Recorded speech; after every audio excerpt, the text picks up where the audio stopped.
US দলবল study থেকে জানা গেছে যে ইনভেস্টার্স যে রিটার্ন জেনারেট করতে পারেন তা মার্কেটের তুলনায় কম হয়। কেন এমন হয়? আপনি খুব ভালো একটা প্রশ্ন করেছেন। আর অ্যাকচুয়ালি ইউএস এর যে ডালবার্ট স্টাডিজ আছে সেগুলো বলছে যে ইউএস এর একজন সাধারণ ইনভেস্টর মার্কেটের তুলনায় 1.5 থেকে 2% কম রিটার্ন পান। আর এই কথা শুধু ইউএস এর জন্য নয়, প্রতিটি কান্ট্রির জন্য ট্রু। আমাদের ইন্ডিয়ান কান্ট্রিও এর জন্য একদম সঠিক কথা।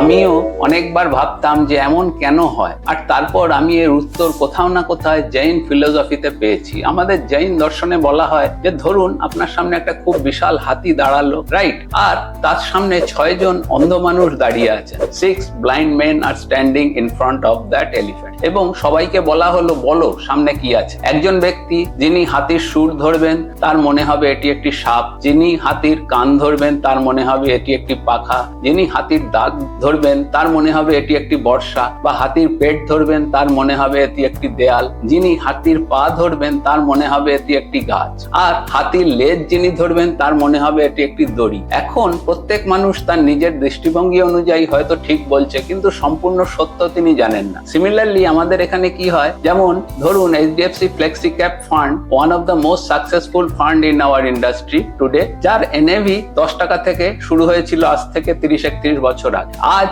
এটি 2000-এরও বেশি এনএভিতে আছে। যে ব্যক্তি এই ফান্ডে প্রতি মাসে 10,000 করে এসআইপি করেছিলেন, আজ তার পোর্টফোলিও 20 কোটিরও বেশি ভ্যালু আছে। এটা তো একটা ফান্ড তৈরি করে দিয়েছে, কিন্তু ডেলবার্ট স্টাডি কি বলে, কতজন ইনভেস্টর আছে যার এই রিটার্ন তৈরি করতে পেরেছেন? হয়তো খুব কম মানুষই পাবেন। কেন এমন হয়? কারণ গ্রিড আর ফিয়ার সাইকেলের জন্য। ফর এক্সাম্পল, যদি আমি আপনাকে বলি এত সফল fund HDFC flexi cap fund যখন 10-এর নিচে এনএভিতে শুরু হয়েছিল, প্রথম 3 বছরের এনএভিতে বড় পতন হয়েছিল এবং সেটা 6 টাকা পর্যন্ত নেমে গেছিল। এখন আপনি আমাকে বলুন, যদি প্রথম 3 বছর এসআইপি চালানোর পর এত বড় লস দেখতে পান, আপনি কি এসআইপি চালিয়ে যাবেন? ম্যাক্সিমাম ইনভেস্টর সেখানে কুইট করে যান। তাই বন্ধুরা, আমি শুধু একটা কথা বলি, ইকুইটি মার্কেটে ওঠানামা চলতেই থাকে। সম্পূর্ণ সত্য জানার জন্য সবকিছু জানা খুবই কঠিন, কিন্তু সম্পূর্ণ সত্য বোঝার জন্য আপনাকে দীর্ঘ সময় ধরে বিনিয়োগ করতে থাকতে হবে, তবেই আপনি